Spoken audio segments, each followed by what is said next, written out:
Hi friends, నేను మీ architect బ్రహ్మం, ఎలియా consultancy, Vizag. ఈరోజు మనం కళాశాలలో లలిత్ శ్రీ కన్స్ట్రక్షన్ వారిది బిల్డింగ్ చూద్దాం. ఈ బిల్డింగ్ ఆల్మోస్ట్ కంప్లీట్ అయిపోయిందండి. ఇది ఎంట్రన్స్ మనం చూస్తే డిజైన్ ఉంది కదా. ఫ్లోరింగ్ చూస్తే 2x4 వైట్ టైల్స్ ఇవ్వడం జరిగిందండి. ఇది మనం చూసేది పూజా రూమ్. ఇది ఇప్పుడు మనం చూసేది టీవీ యూనిట్ కబోర్డ్లో కూడా మన స్పాట్ లైట్ ప్రొవైడ్ చేయడం జరిగింది. ఇప్పుడు మనం ఏంటంటే గెస్ట్ బెడ్రూమ్కి వెళ్తున్నాం. దీని మొత్తానికి సీలింగ్స్, కబోర్డ్స్ మొత్తం చేస్తాం. మీరు చూస్తే డిజైన్ సెల్ఫ్స్ కానీ ఇవన్నీ నీట్గా చేయబడింది. ఇప్పుడు మనం గెస్ట్ బెడ్రూమ్కి వెళ్దామండి.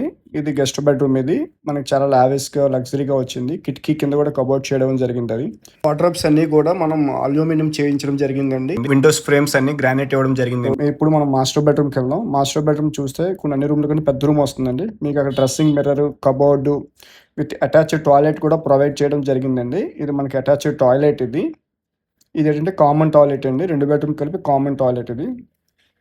ఇప్పుడు మనం కిచెన్కి వస్తామండి. కిచెన్ చూస్తే ఎల్ షేప్ కబోర్డు, పైన మనకి గ్లాస్ పార్టీషన్ అన్నీ వచ్చాయండి. మనకి సింక్ కూడా వచ్చింది. మధ్యలో చిమ్నీ పెట్టుకున్న పొజిషన్ కూడా వచ్చింది. ఇటు ఏంటంటే క్రాకరీ యూనిట్ కింద పైన మొత్తం గ్లాస్ సెల్ఫ్ వేసి పెట్టాం. ఇది మనకి బాల్కనీ కమ్ యూటిలిటీ అండి. ఇది బాల్కనీ. ఇది మన కరాసా మెయిన్ రోడ్ దగ్గర న్యూ వెంచర్ స్టార్ట్ చేయడం జరిగిందండి. మరిన్ని డీటెయిల్స్ కోసం డిస్ప్లే మీద కనిపిస్తున్న నెంబర్కి కాల్ చేయగలరు.